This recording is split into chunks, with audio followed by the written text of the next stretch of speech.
வணக்கம், வாழ்க வளமுடன். நம்ம யூடியூப் சேனலில் இந்து உப்பு பற்றி பல பதிவுகள் உண்டு.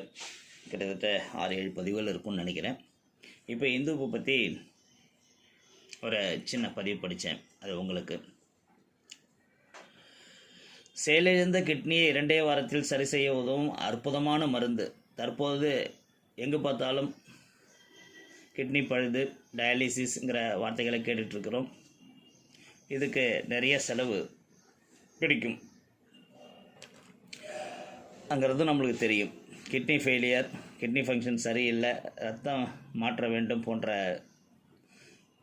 சகஜமாக கேட்கும் வார்த்தைகளாக இப்போ இருக்குது. இதுக்கு பல லட்சங்கள் செலவாகும்ங்கிறதும் நம்ம பக்கத்தில் பார்த்தும் கேட்டும் தெரிஞ்சுக்கிட்டும் இருக்கிறோம். இதுக்கு ஒரு சின்ன முயற்சி என்ன நீங்கள் செஞ்சு பார்க்கலாம். நாட்டு மருந்து கடைக்கு சென்று இந்து உப்பு என்று கேளுங்கள், கிடைக்கும். இப்போ டிபார்ட்மெண்ட் ஸ்டோரில் எல்லாத்துலேயும் கிடைக்குது. ஆல்மோஸ்ட் எல்லா லீடிங் பிராண்டும் இந்து உப்பு விற்கிறாங்க. குறிப்பாக டாட்டா இந்து உப்பு விற்கிறாங்க. 15 நாள் அல்லது அதிகபட்சம் ஒரு 30 நாள் உங்கள் கிட்னி இயல்பு நிலைக்கு திரும்பும். அதன் பிறகு நீங்கள் கிரேட்டைன் லெவல் சோதனை செய்து பாருங்கள், சரியான அளவில் இருக்கும். இந்த உப்பை கொண்டு சமைத்த உணவை நோயாளி மட்டும்தான் சாப்பிட வேண்டுமானா இல்லை, யார் வேண்டாலும் சாப்பிடலாம். 1 வயது குழந்தை முதல் முதியவர் வரை சாப்பிடலாம். இந்து உப்பு என்றால் என்ன?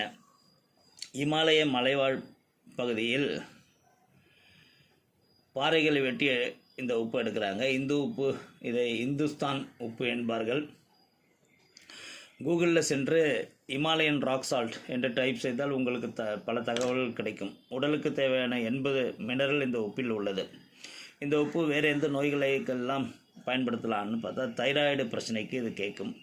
வாய் இல்லை இந்த தண்ணியில் கரைச்சி கொப்பளித்தால் பல், ஈறுகள் பிரச்சனை, வாய்ப்புண் ஆகியவை குணமடையும். அல்சர், பைல்ஸ் வந்தால் பச்சை மிளகாய் தவிர்த்து வரமிளகாய் சேர்ப்பது போல் சாதா உப்பை தவிர்த்து இந்த உப்பை சேருங்கள், நல்ல குணம் கிடைக்கும்.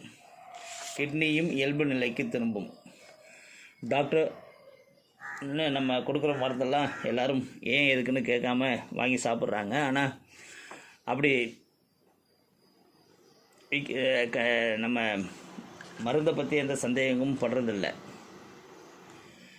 கடையில் விற்கும்